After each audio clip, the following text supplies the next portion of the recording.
ये ZBC की Urdu service है। पेश खिदमत है हालात हाजिरा का प्रोग्राम सरबीन। ये प्रोग्राम आप हर रोज रात 8 बजे हमारे YouTube चैनल पर सुन सकते हैं।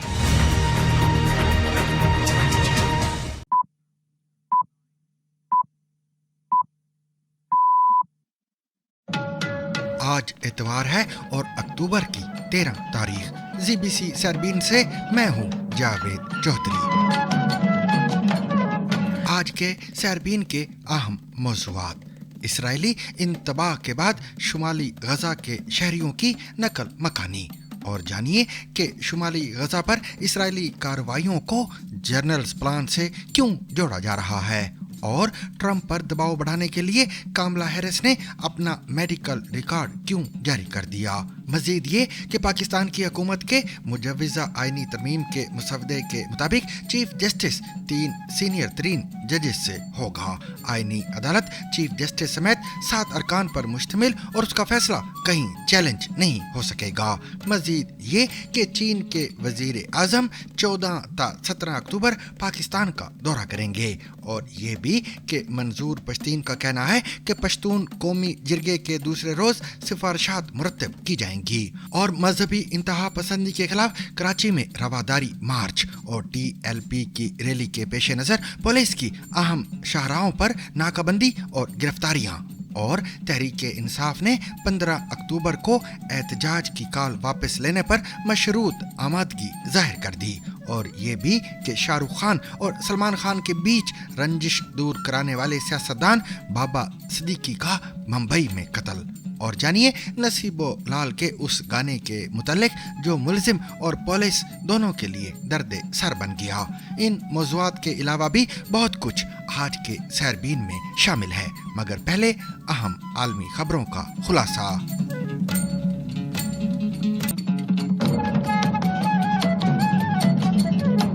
इसराइली फौज गुज़िश्ता एक हफ्ते के दौरान शुमाली गजा से फ़लस्तीनियों के इनखला से मुतालिक मुतअद्दिद मरतबा अहकामात जारी कर चुकी है, मगर ये वाज़ेह नहीं है कि कितने लोग अब तक इलाका छोड़ चुके हैं। ताहम सनीचर को गजा से सामने आने वाली चंद तस्वीर में अपना घर बार छोड़ने वाले लोगों की बड़ी तादाद को देखा जा सकता है। खबर रसा इदारे रॉयटर्स के मुताबिक सनीचर और इतवार की दरमियानी शब वस्ती और शुमाली गजा की पट्टी में इसराइली फ़ज़ाई हमलों में कम अज़ कम 29 अफराद हलाक हुए हैं। इसराइली अफवाज ने एक हफ्ता कबल जबालिया में एक और कार्रवाई का आगाज करते हुए कहा था कि हमास की जानिब से इस इलाके में दोबारा अपने ठिकानों के क़याम की कोशिश की जा रही है। गजा में महकमा सेहत के मुताबिक गुज़िश्ता एक हफ्ते के दौरान एक अंदाजे के मुताबिक 150 फ़लस्तीनी हलाक हुए हैं। जबालिया के रिहायशियों की जानिब से इस बात पर गम और गुस्से का इजहार किया गया है कि इसराइली अफवाज ने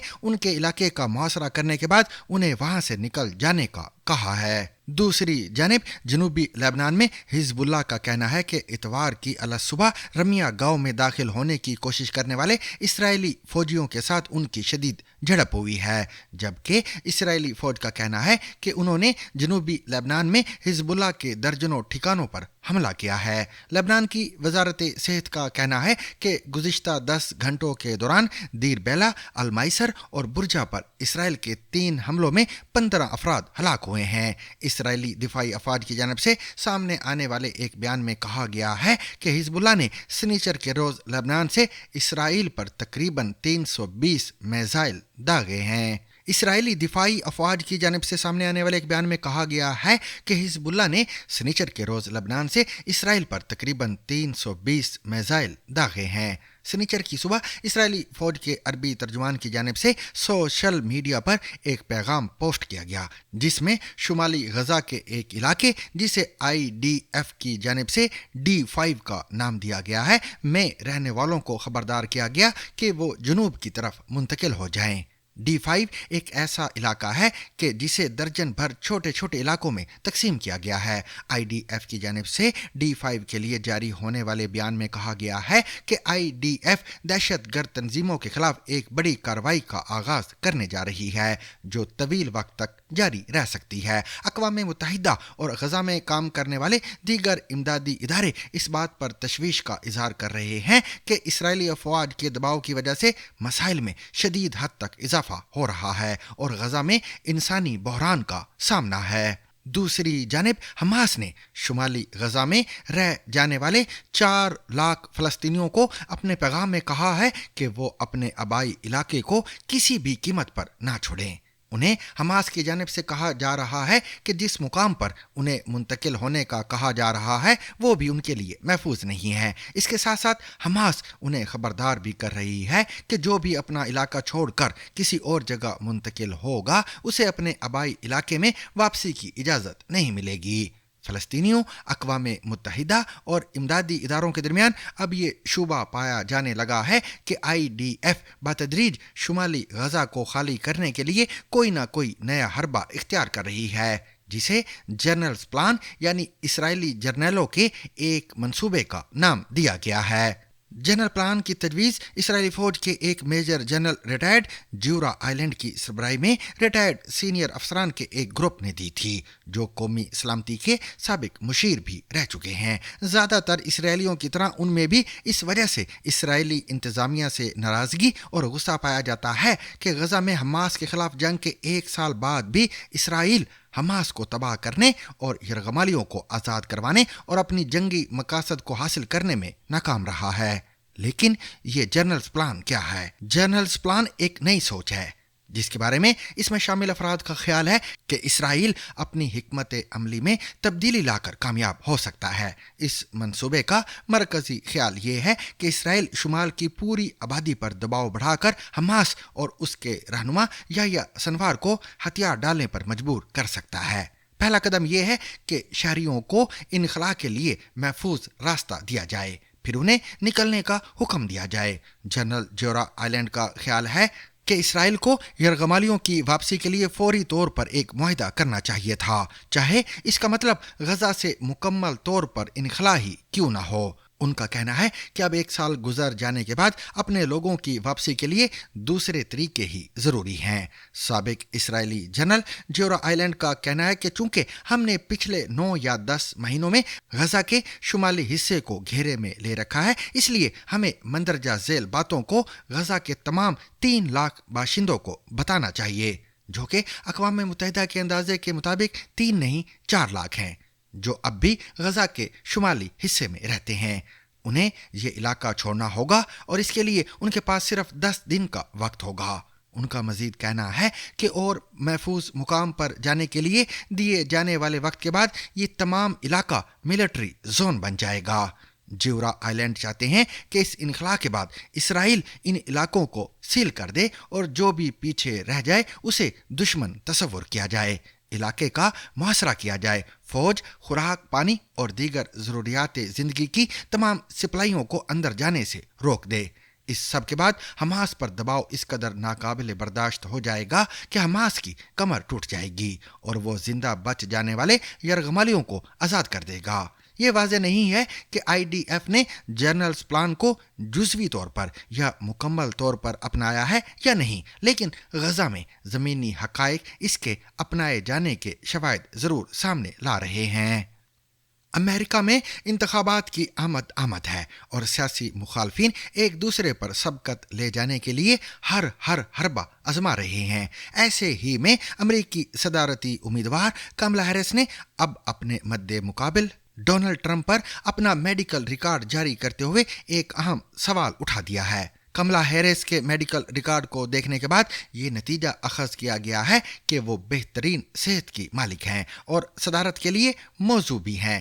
ڈیموکریٹک پارٹی کی صدارتی امیدوار کملا ہیرس نے نہ صرف اپنا میڈیکل ریکارڈ جاری کیا بلکہ اپنے مخالف ڈونلڈ ٹرمپ پر الزام لگایا کہ وہ اپنا میڈیکل ریکارڈ ظاہر نہیں کر رہے۔ اس کا مطلب یہ ہوا ان کی صحت غیر واضح ہے۔ نائب صدر نے یہ بھی دعویٰ کیا کہ ان کے ریپبلکن حریف یہ نہیں چاہتے کہ امریکی عوام یہ جان سکیں کہ وہ صدر بننے کے قابل ہیں یا نہیں۔ امریکہ کے سابق صدر کی ٹیم کی جانب سے ان کا میڈیکل ریکارڈ تو ظاہر نہیں کیا گیا، تاہم ان کی جانب سے ڈونلڈ ٹرمپ کے ڈاکٹر کا حوالہ دیتے ہوئے ان کی ٹیم کی جانب سے یہ ضرور کہا گیا ہے کہ وہ بہترین صحت کے حامل اور فٹ ہیں۔ इस बहस का आगाज उस वक्त हुआ जब व्हाइट हाउस की जानिब से एक तिब्बी रिपोर्ट शाया की गई जिसमें कहा गया कि नायब सदर हैरिस जिस्मानी और जहनी तौर पर फिट हैं और वो बहैसियत सदर खिदमत अंजाम देने के काबिल हैं। कामला हैरिस के मेडिकल रिकॉर्ड के सामने आने के बाद उनकी टीम की जानिब से सोशल मीडिया पर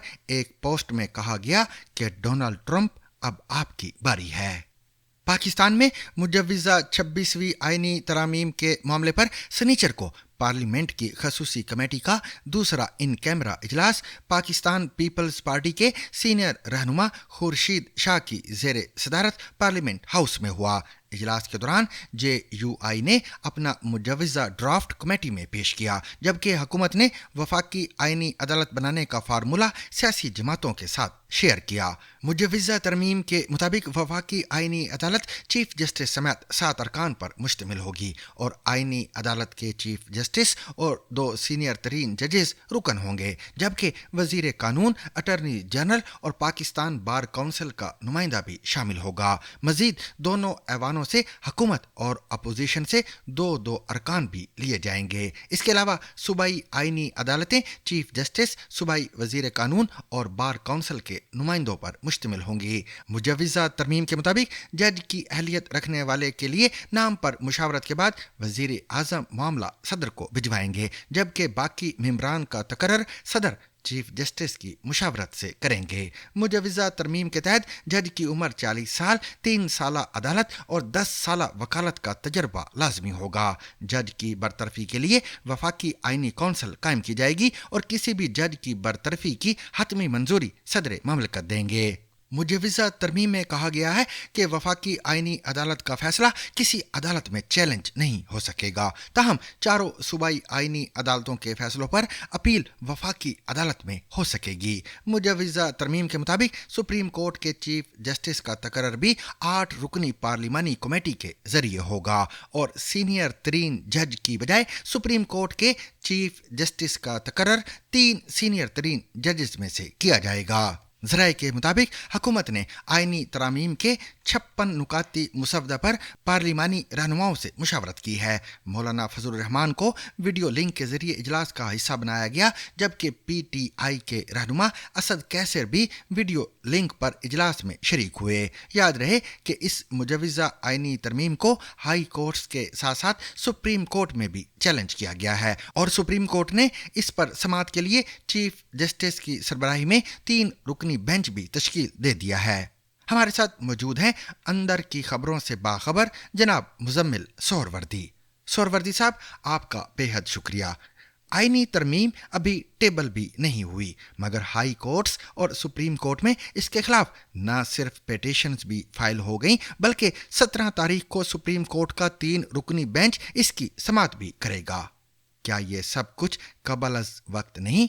आप इस बारे में क्या कहते हैं? काजी फायज ईसा साहब ने सुप्रीम कोर्ट में जो आईनी तरमीमों के खिलाफ दरखास्त है उस पर 3 रुकनी बेंच मुकर्रर किया है, जिसकी सदारत वो खुद कर रहे हैं। अब सूरत हाल ये कि तमाम हाई कोर्ट्स में आईनी तरमीमों के खिलाफ एक दरखास्तें आ गई हैं और पेशावर हाई कोर्ट ने कहा लार्जर बेंच बनाएंगे, लाहौर हाई कोर्ट ने भी दरखास्तों पर नोटिस कर दिए हैं और हम सब हैरान थे कि एक आईनी तरमीम जिसका वजूद ही नहीं है, जो अभी पार्लियामेंट में टेबल भी नहीं हुई है, अभी सियासी जमातों में उसके ऊपर मुज़ाकरात हो रहे हैं उसके, और अभी मुसवदा भी फाइनल नहीं है। कोई JUI का अपना मुसवदा है, पीपल पार्टी का अपना मुसवदा है, नून लीग का अपना मुसवदा है, सब के अपने अपने मुसवदे हैं, अभी उन पर मुज़ाकरात जारी हैं और हाई कोर्टों में रिटें शुरू हो गई हैं 199 के तहत। इसीलिए कहते हैं कॉन्स्टिट्यूशनल कोर्ट्स चाहिए कि ये जो अदालतें हैं ये अब आईनी मामलात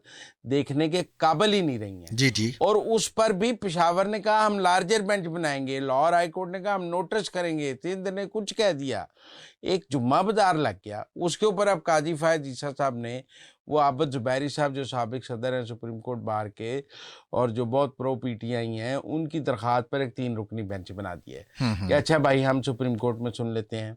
अब मेरा तो ज़ाती तौर पे ख्याल है कि काजी फायज ईसा साहब ने उस दिन पहली बात तो आबद जुबैरी साहब से पूछेंगे भाई कौन सी तरमीम, जैसे कि मुस्तफ़ा नवाज खोखर से chief justice Islamabad high court ने पूछा भाई कौन सी तरमीम, मुसवदा कहाँ है, अखबारी कटिंग्स, ٹی وی خبروں پر تو ہم سے بات نہ کریں، کہیں پارلیمنٹ میں کہیں ٹیبل ہوئی ہے، کہیں منظور ہوئی ہے، کہیں نوٹیفائی ہوئی ہے، کچھ نہیں ہوا.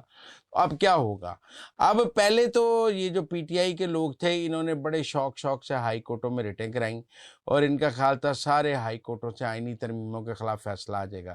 اب جب کائی صاحب نے ریٹ لگا لی ہے کہ آجو میں سن لیتا ہوں، تو سب ہائی کورٹوں کی میں جو لگی ہوئی ریٹیں ہیں وہ انفیکشس ہو گئیں کہ اب سپریم کورٹ کا اس کے اوپر ایک ورڈکٹ آ جائے گا تو پھر ہائی کورٹس کیا کریں گے؟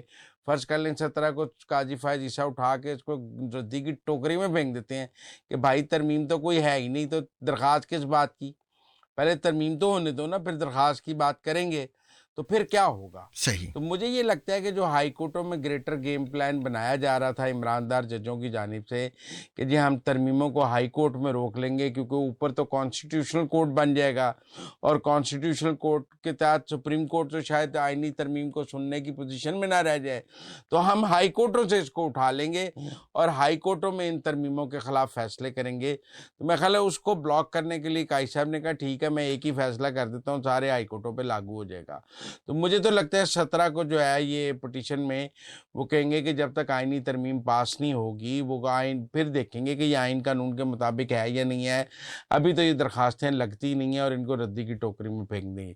میرے خیال میں جو گیم پلان عمران دار ججوں نے ہائی کورٹوں کے سر پہ بنایا تھا کہ ترمیم کو اگر وفاقی آئینی عدالت بن بھی گئی تو ہم ہائی کورٹوں کے ذریعے اس کو روک لیں گے، اس سارے کو جو ہے اوپر قاضی صاحب نے اپنا پٹیشن بنا کے تو وہ سارا پلان کر دیا چوپٹ، اور یہ سب اب پھر پریشان ہوں گے کہ اب یہ قاضی صاحب اس کا بھی فیصلہ کر دیں گے اور پھر ہم کیا کریں گے پھر اسی لیے میرے خیال میں بلاول جو ہیں وہ پروونشل سطح پہ بھی کانسٹیٹیوشنل کورٹس کہہ رہے ہیں کیونکہ ہمارے ہائی کورٹس بھی حکومتوں کو گرانے، حکومتوں کو مفلوج کرنے اور جوڈیشل ایکٹیویزم میں کوئی سپریم کورٹ سے کم نہیں ہے. صحیح. مزمل سہروردی، آپ کا ٹائم دینے کا بے حد شکریہ.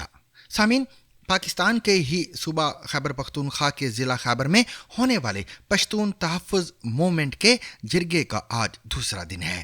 یہ جرگہ سنیچر کے روز سپہر شروع ہوا اور مغرب کے وقت پہلے دن کا اختتام ہوا.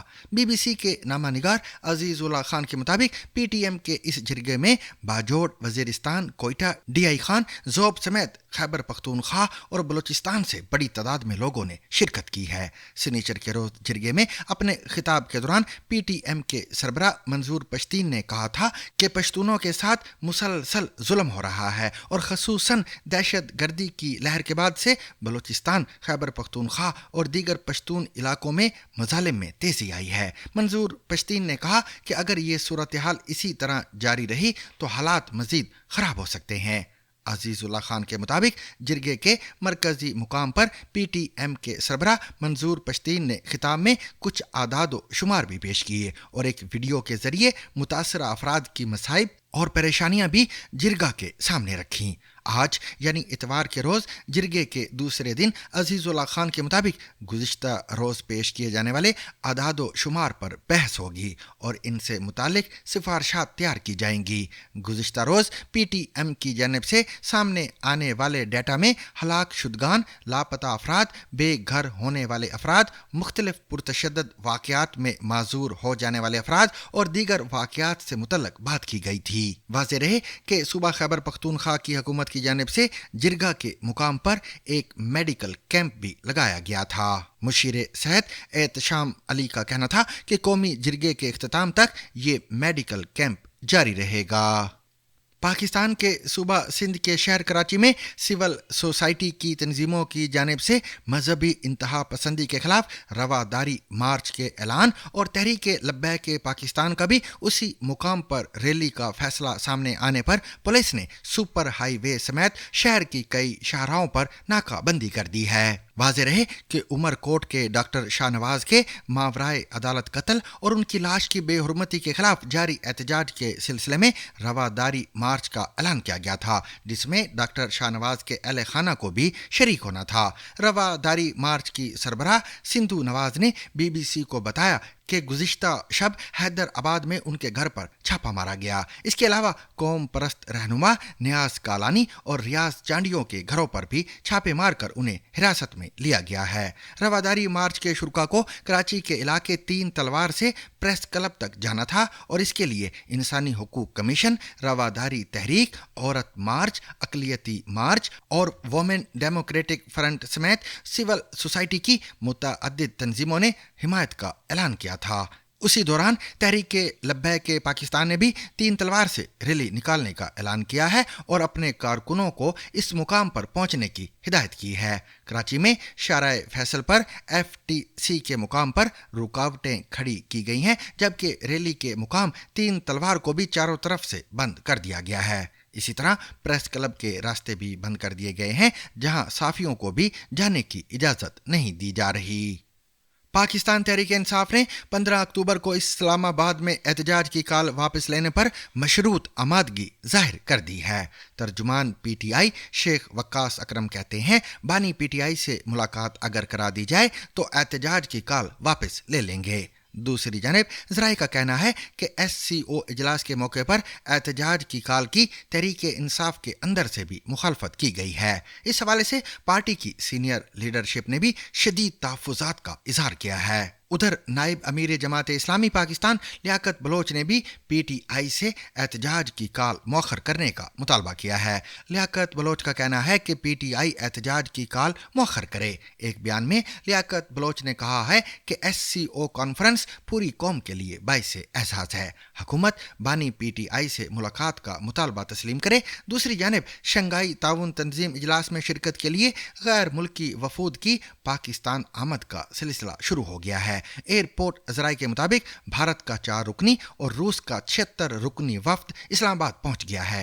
एयरपोर्ट ज़राए ने बताया है कि शंघाई ताउन तंजीम के 7 नुमाइंदे भी पाकिस्तान पहुंच चुके हैं। इसके अलावा चीन का 15 रुकनी और ईरान का 2 रुकनी वफ्द भी इस्लामाबाद पहुंच गया है। वाज़ेह रहे कि गुज़िश्ता रोज़ वज़ीर आज़म मोहम्मद शहबाज शरीफ ने शंघाई ताउन तंजीम के सरबराहान हुकूमत के इजलास के इंतजामात का जायज़ा लेने के लिए जिना कन्वेंशन सेंटर इस्लामाबाद का दौरा किया था और इजलास के इंतजामात पर इत्मीनान का इजहार किया था।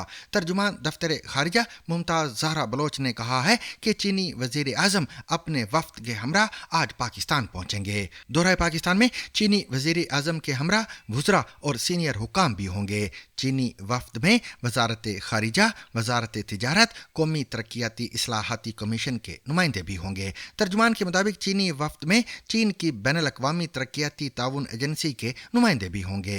सामिन, पाकिस्तान में आज का सबसे बड़ा मौजू शंघाई ताउन तंजीम ही है।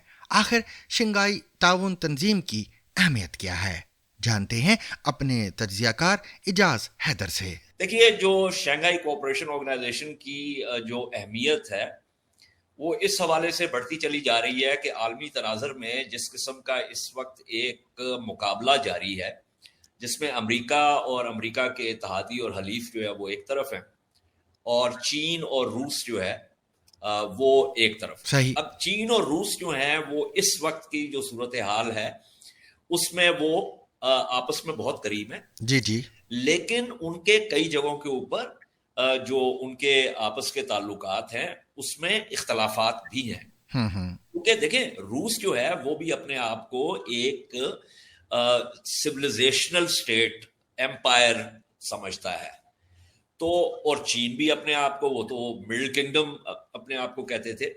तो ये दो जो रियासतें हैं ये जदीद दौर में भी अपनी जो तारीख है उस पर इनकी एक गहरी नजर है और इसलिए आजकल के हालात में जाहिर है वो करीब आ चुके हैं, लेकिन उनके अपने जो एक जो मफादात हैं सिविलाइजेशनल स्टेट्स या ओल्ड एम्पायर्स होने के नाते वो अपनी जगह पे मौजूद है, लेकिन इस वक्त वो इख्तलाफात जो है वो दबे हुए हैं, वो इकट्ठे हैं।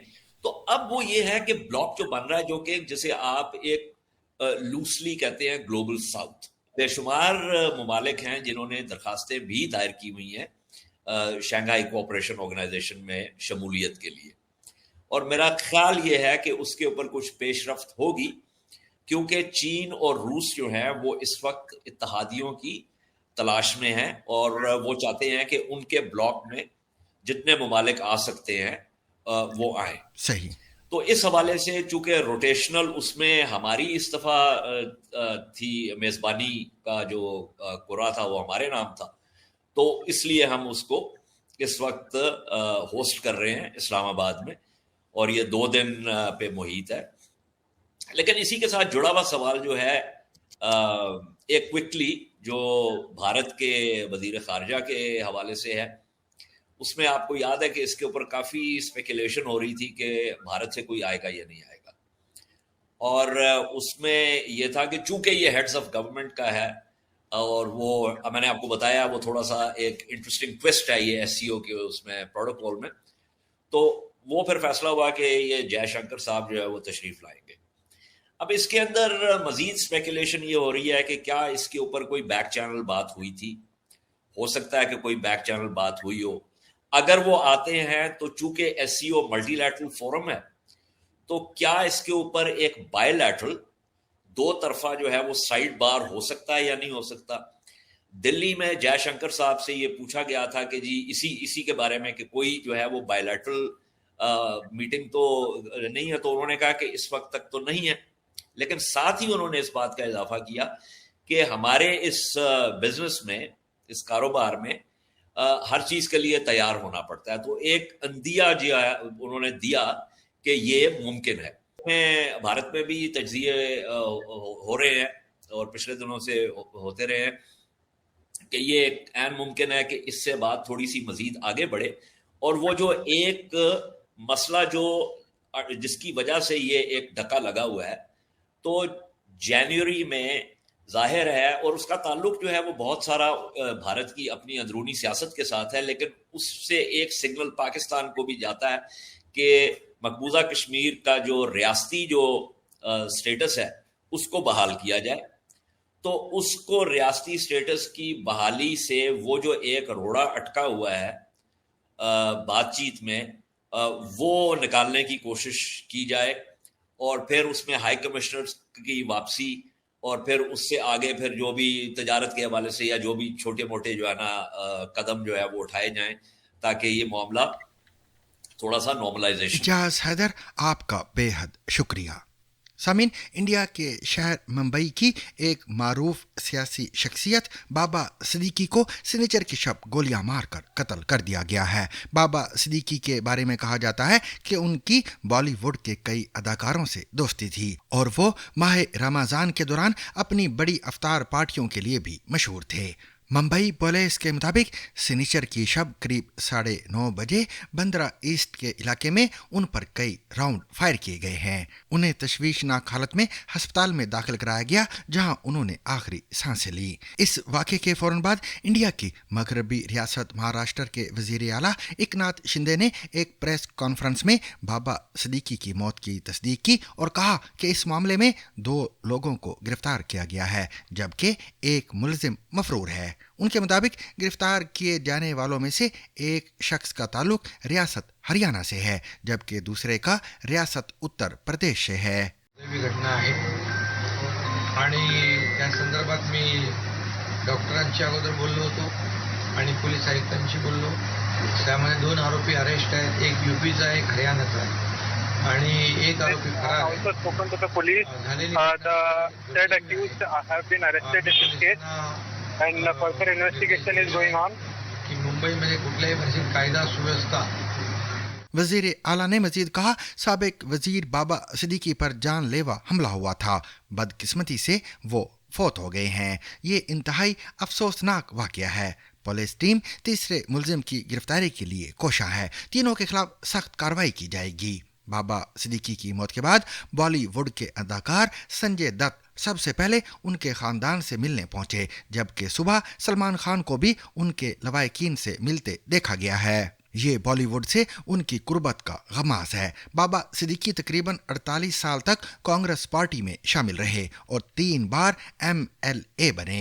बाबा सिद्दीकी ने रवां साल कांग्रेस पार्टी को छोड़कर नेशनलिस्ट कांग्रेस पार्टी में शमूलियत इख्तियार की थी। इंडिया में हिज़्ब इख्तिलाफ के रहनुमा राहुल गांधी ने बाबा सिद्दीकी की मौत पर दुख का इजहार करते हुए एक्स पर लिखा कि उन्हें इस वाक़े पर इंतहाई अफसोस है। میرے جذبات اس مشکل وقت میں ان کے خاندان کے ساتھ ہیں. یہ ہولناک واقعہ مہاراشٹر میں امن و امان کی مکمل تباہی کو بے نقاب کرتا ہے. حکومت کو ذمہ داری قبول کرنی چاہیے اور انصاف کا بول بالا ہونا چاہیے. ریاست کے نائب وزیر اعلیٰ اجیت پوار نے ایکس پر لکھا کہ میں نے ایک اچھے ساتھی اور دوست کو کھو دیا ہے. میں اس بزدلانہ حملے کی شدید مذمت کرتا ہوں. میں بابا صدیقی کو دلی خراج عقیدت پیش کرتا ہوں.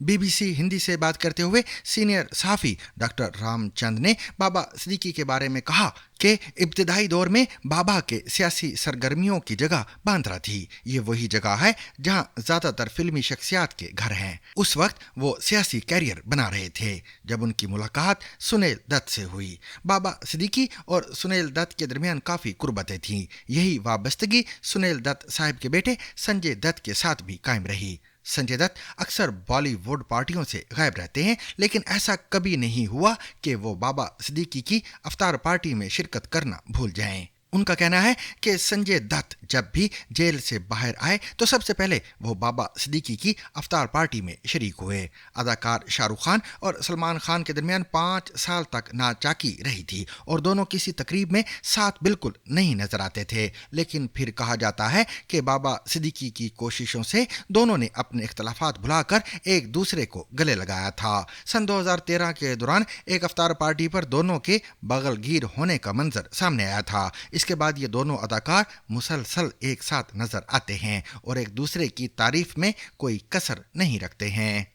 پاکستان کے صوبہ پنجاب کے ضلع ٹوبہ ٹیک سنگھ میں رواں ہفتے منگل کو شادی کی ایک تقریب کے دوران گلوکارہ نصیب و لال کا گانا ساؤنڈ سسٹم پر چلانا ایک خاندان کو مہنگا پڑ گیا. سوشل میڈیا پر یہ بات صارفین کی توجہ کا مرکز اس وقت بنی جب اس حوالے سے یہ دعویٰ سامنے آیا کہ مقدمہ اس لیے درج کیا گیا ہے کیونکہ نصیب و لال کا ایک فوش گانا مہندی کی رسم کے دوران چلایا جا رہا تھا. تاہم بی بی سی کی جانب سے جب ایف آئی آر کا جائزہ لیا گیا اور تھانے میں ایک اہلکار سے فون پر بات کی گئی تو معاملہ کچھ پیچیدہ نکلا. جو بات خاصی مضحکہ خیز تھی وہ یہ کہ ایف آئی آر میں گانے کے بول تک درج تھے. آئیے آپ کو اس واقعے کے بارے میں حقائق سے آگاہ کرتے ہیں. مقدمے کے مطابق ٹوبہ ٹیک سنگھ کے علاقے قادر ٹاؤن پیر محل میں منگل کو مہندی کی ایک تقریب میں نصیب و لال کا گانا اونچی آواز میں ساؤنڈ سسٹم پر لگایا گیا اور لوگوں نے ڈانس کیا جس پر ایک علاقہ مکی نے پولیس کو ہیلپ لائن 15 پر شکایت کر دی. پولیس کی جانب سے موقع پر پہنچ کر ایک شخص کو گرفتار کیا گیا اور ایف آئی آر کے مطابق یہ مقدمہ 2 دفعات کی بنیاد پر درج کیا گیا ہے. ایک the Punjab sound system regulation act 2015 کی شق 6 اور دوسری پنجاب میرج فنکشنز ایکٹ 2016 شق 3E تھی. تھانہ پیر محل کے اہلکار سے جب ایف آئی آر اور اس میں درج گانے کے بول کے بارے میں پوچھا گیا تو وہ ہنسنے لگے اور نام نہ ظاہر کرنے کی شرط پر کہا کہ اس جپھی نے ہمیں مشکل میں ڈال دیا ہے. انہوں نے بی بی سی اردو سے بات کرتے ہوئے کہا کہ اگلے روز گرفتار ملزم کو میجسٹریٹ کے سامنے پیش کیا گیا تو جج صاحب نے ہمیں کہا کہ یار اور مسئلے کم ہیں جو آپ یہ لوگ بھی اٹھا لائے ہیں. کوئی اگر محظوظ ہو رہا ہے تو اسے ہونے دو. لڑکے ناچ ہی رہے تھے اور کیا کر رہے تھے. ان کے مطابق یہ کہہ کر انہوں نے ملزم کو تو بری کر دیا لیکن ہمیں پچھلے 2-3 روز سے ہر جگہ سے کالز آ رہی ہیں. ایف آئی آر میں گانے کے بول شامل کرنے کے حوالے سے بات کرتے ہوئے انہوں نے کہا کہ جس شخص نے شکایت لگائی تھی اس نے ہمیں جس طرح بتایا ہمیں اسی طرح لکھنا تھا. یہی قاعدے کا حصہ ہے. یہ گانا جس کے بول ایف آئی آر میں بھی درج ہیں معروف پنجابی گلوکارہ نصیب و لال کا ہے جس کے ابتدائی فلمایا گیا ہے اور اس فلم میں اداکار محمد رانا اور ثنا مرکزی کردار ادا کر رہے ہیں. خیال رہے کہ سن 2009 میں لاہور ہائی کورٹ نے نصیب و لال اور ان کی بہن نور و لال کے 41 گائے ہوئے گانوں کے کیسٹ بازار میں لانے پر پابندی عائد کر دی تھی. نصیب و لال کے جن گانوں کو مبینہ طور پر فوش قرار دیا جاتا ہے ان میں سے زیادہ تر نغمہ نگار الطاف باجوہ کے لکھے ہوئے گانے ہیں اور ان کی موسیقی تحفظ دیتے ہیں. سن 2009 میں بی بی سی سے ایک انٹرویو میں بات کرتے ہوئے نصیب و لال نے کہا تھا کہ وہ خواتین جو کبھی میری فین ہوا کرتی تھیں میرے فوش گانوں کے سبب مجھ سے نفرت کرنے لگی ہیں. کیونکہ کچھ لوگ یہ سوچتے ہیں کہ بھئی نصیب و لال فلاں گانا گاتی ہے تو अभी वो चुप हो रहे हैं भाई। उनका मजीद कहना था कि लोग ये समझते हैं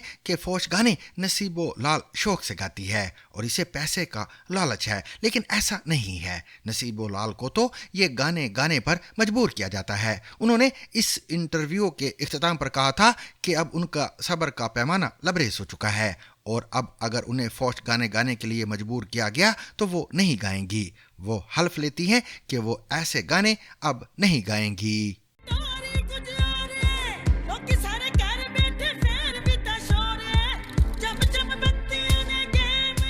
सामीन, बुलेटिन के आखिर में खेल के मैदान से एक खबर। पाकिस्तान के साबिक कप्तान और मायानाज बल्लेबाज बाबर आजम को पाकिस्तान और इंग्लैंड के दरमियान सीरीज के दूसरे और तीसरे टेस्ट मैच से कबल टीम से ड्रॉप कर दिया गया है। पीसीबी की जानिब से जारी एलामिये के मुताबिक अहम खिलाड़ियों की मौजूदा फॉर्म और फिटनेस को देखते हुए और सन 2024 और 25 में पाकिस्तान की मुस्तकबिल की सीरीज को मद्देनजर रखते हुए सिलेक्टर्स ने बाबर आजम, नसीम शाह, सरफराज अहमद और शाहीन अफरीदी को आराम करवाने का फैसला किया है। अबरार अहमद, जो इस वक्त डेंगू बुखार में मुब्तला हैं, सिलेक्शन के लिए दस्तयाब नहीं थे। सिलेक्टर्स ने इन 4 खिलाड़ियों की जगह wicket keeper Haseeb Ullah, left arm off spinner Mehran Mumtaz, बल्लेबाज कामरान गुलाम, फास्ट बॉलर मोहम्मद अली और ऑफ स्पिनर साजिद खान को टीम का हिस्सा बनाया है। स्पिनर्स नोमान अली और जाहिद महमूद, जो इब्तिदा में पहले टेस्ट के स्क्वाड का हिस्सा थे लेकिन बाद में रिलीज कर दिए गए थे, उनको भी दूसरे टेस्ट के लिए 16 रुकनी स्क्वाड का हिस्सा बनाया गया है। नसीम और शाहीन अफरीदी को तो माजी में भी आराम का मौका दिया जाता रहा है, लेकिन सन 2016 में वेस्ट इंडीज के खिलाफ टेस्ट डेब्यू करने वाले बाबर आजम के लिए ये पहला मौका है जब उन्हें टीम से ड्रॉप किया गया हो। बाबर आजम की हालिया फॉर्म के हवाले से खदशात एक अरसे से मौजूद थे और गुज़िश्ता 1 साल से मुतअद्दिद तनाज़ात में घिरे बाबर आजम ने गुज़िश्ता 18 टेस्ट इनिंग्स में कोई निस्फ सेंचुरी स्कोर नहीं की थी। और सामीन, बुलेटिन के बिल्कुल आखिर में हम आपको एक प्रोमो दिखाना चाहते हैं। हो सकता है आपको ये प्रोमो देखकर इस सवाल का जवाब मिल जाए कि YouTube पर नशर होने वाला ये सैरबीन असल है या नकल।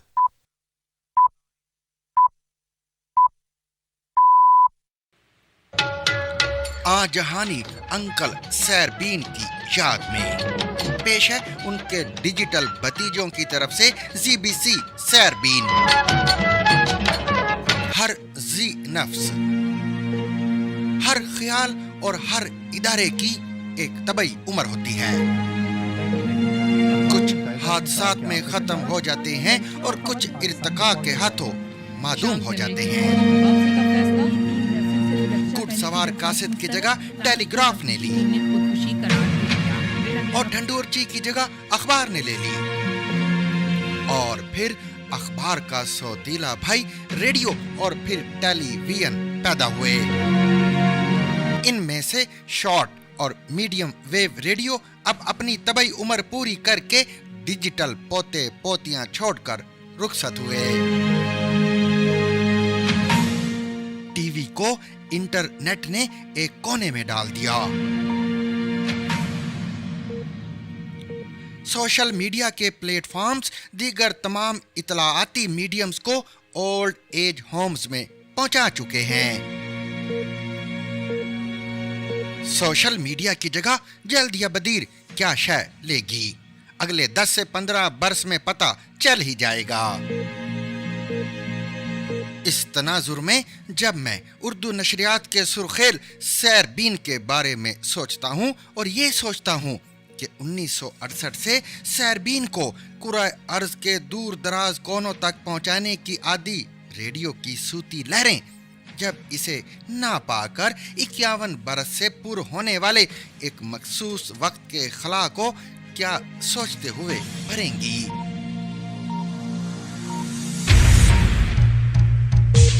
मैं नहीं, BBC सैरबीन के सब सामीन परेशान हैं,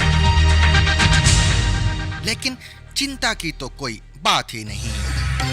अंकल सैरबीन के भतीजे और भतीजियां अब अपने चचा सैरबीन का नाम रोशन करने मैदान में उतर चुके हैं। आजहानी सैरबीन ہم آپ کو نہیں بھولیں گے اور نہ ہی فراموش ہونے دیں گے. پیش ہے CBC کا سیربین ہر روز رات 8 بجے تمام social media plate forms per. Stay tuned. Rediscover the trusted voice of news with Zigzag Broadcast Company's revival of BBC Sarabeen. ZBC Sarabeen.